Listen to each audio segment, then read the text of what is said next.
নমস্কাৰ জনাব বিচাৰিছো এটা বিশেষ খবৰ ইতিমধ্যে অভিলেখ সংখ্যক ভোটত জয়লাভ কৰাৰ পাছত ধুবুৰী সমষ্টিৰ পৰা জয়লাভ কৰাৰ পাছত ৰকিবুল হুছেইনে ইতিমধ্যে নগাঁও যি বিধায়ক আছিল বিধায়ক পদৰ পৰা তেওঁ পদত্যাগ কৰিছে ইতিমধ্যে পদত্যাগ পত্ৰ দাখিল কৰিছে ৰকিবুল হুছেইনে আজি বিধায়ক পদ খাৰিজ কৰিব ৰকিবুল হুছেইনৰ ফালৰ পৰা আৰু এই মুহূৰ্তত জনাইছো এটা ডাঙৰ খবৰ এটা গুৰুত্বপূৰ্ণ খবৰ ইতিমধ্যে ৰকিবুল হুছেইনৰ অৱশেষত বিধায়ক পদ ত্যাগ কৰিলে ৰকিবুল হুছেইনে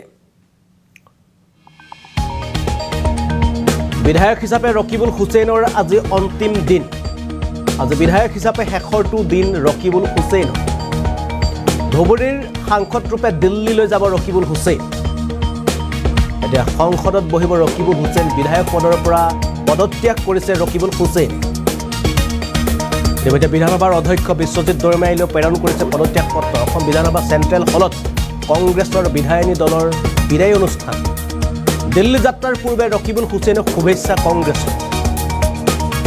দিল্লী যাত্ৰাৰ পূৰ্বে ৰকিবুল হুছেইনক শুভেচ্ছা প্ৰদান কৰিছে অৱশেষত বিধায়ক পদ ত্যাগ কৰিলে ৰকিবুল হুছেইনে ব্ৰহ্মপুৰ সমষ্টিৰ বিধায়ক আছিল ৰকিবুল হুছেইন বিধায়ক হিচাপে ৰকিবুল হুছেইনৰ আজি অন্তিমটো দিন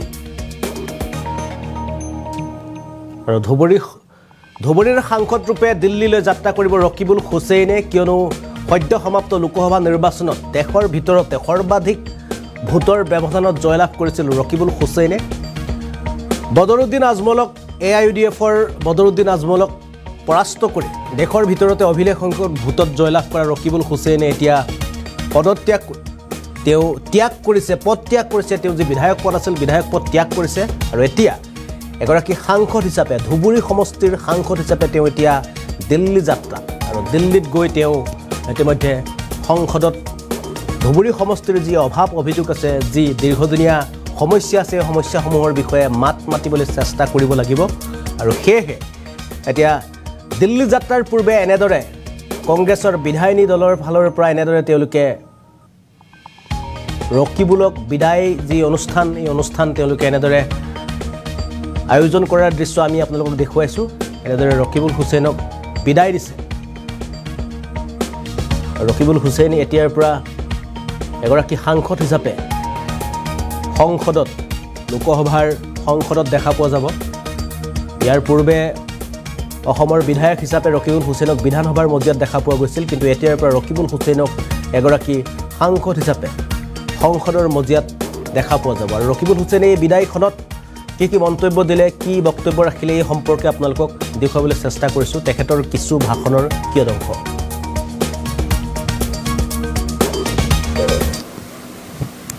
আনন্দ লগত বিষাদ যদিও মোৰ MP হৈ কংগ্ৰেছে দিয়া নতুন দায়িত্ব পালন কৰোঁতে আনন্দ হৈছিল কিন্তু আনন্দ বেছি নে বিষাদ বেছি সেই কথাটো এতিয়াও মই নিৰূপণ কৰিব পৰা নাই কাৰণ 2001 চনত দেৱব্ৰত শইকীয়াই কোৱাৰ দৰে যিদৰে প্ৰত্যাহ্বানৰ সন্মুখীন হৈ মাননীয় সেই সময়ৰ মুখ্যমন্ত্ৰী তৰুণ গগৈ ডাঙৰীয়াই আমাক 1 বছৰ বিধায়ক হোৱাৰ পাছতে মন্ত্ৰীৰ দায়িত্ব দিছিল তাৰ পৰৱৰ্তী সময়ত এগেইনষ্ট দ্য ৱেভ 2016-2021 এক প্ৰত্যাহ্বানৰ সন্মুখীন হৈ ভোটৰ বিপৰীতে ৰাইজৰ দ্বাৰা নিৰ্বাচিত হৈছিলোঁ সেই কথাখিনি মোৰ চকুৰ আগত ভাহি আহিছে মোৰ মনত পৰিছে আজি হিতেশ্বৰ শইকীয়া ডাঙৰীয়াৰ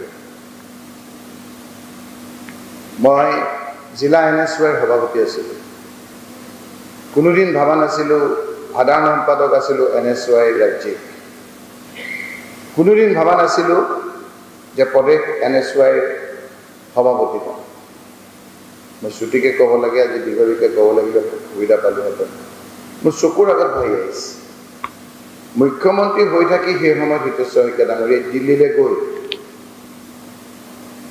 দিল্লীৰ NSY হিতেশ্বৰ শইকীয়াৰ নিচিনা এজন মুখ্যমন্ত্ৰী NSY all India Congress committee all India NSYৰ সভাপতিক মাতি আনি মোৰ ৰাজনৈতিক জীৱনৰ NSY ৰাজ্যিক সভাপতি দিবৰ কাৰণে তেওঁ খাটনি কৰি ধৰিছিল আৰু মোক মাতি আনি সেইদিনাই কৈছিল যে তোমাক মই NSYৰ সভাপতি হিচাপে ৰাজ্যিকৰ দায়িত্ব দিব খুজিছোঁ।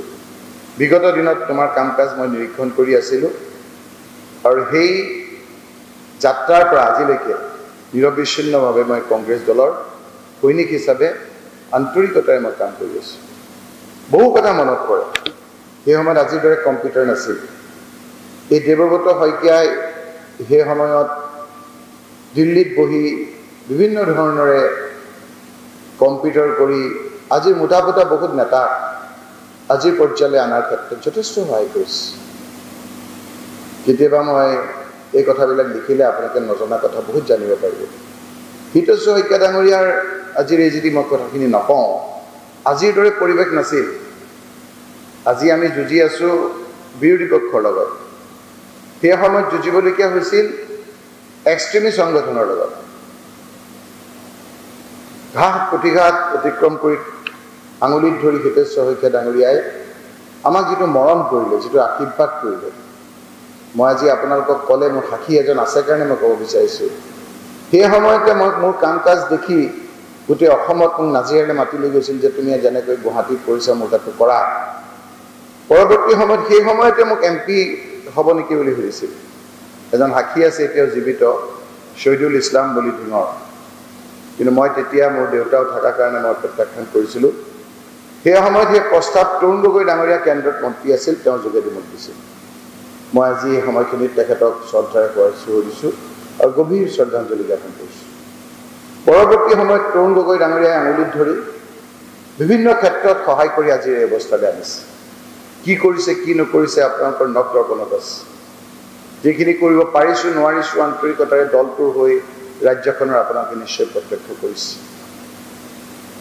এই ঘাট প্ৰতিঘাতৰ মাজত আহি এই অৱস্থাত আজি উপনীত হৈছোঁ। নিশ্চয়কৈ আনন্দ যদিও বিষাদো কম নহয়।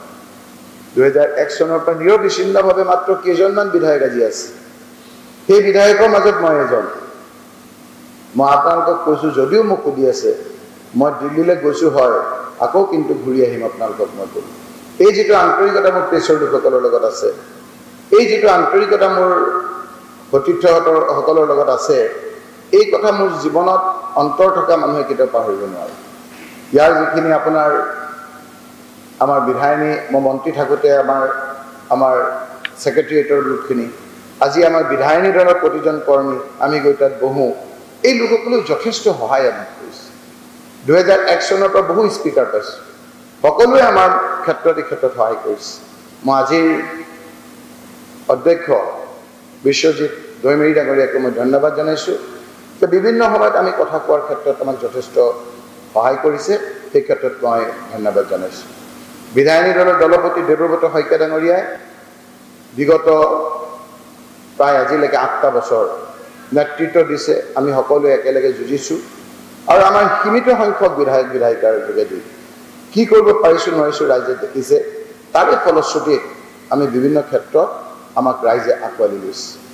আজি আপোনালোকে চাইছে, মই চৰকাৰকো মই ধন্যবাদ জনাইছোঁ বিভিন্ন ক্ষেত্ৰত যে আমাক বহু ক্ষেত্ৰত আমাৰ কথাবিলাক তেওঁলোকে ৰাখিছে। আজি আপোনালোকে জানি সুখী হ'ব যে আজি ৰাহুল গান্ধী ডাঙৰীয়া, জিতেন্দ্ৰ সিং ডাঙৰীয়া, প্ৰিয়ংকা গান্ধী ডাঙৰীয়ানী, আমাৰ সভাপতি মাল্লিকাৰ্জুন খাৰ্গে ডাঙৰীয়া, আমাৰ সোনিয়া গান্ধী ডাঙৰীয়ানীয়ে যেতিয়া গোটেই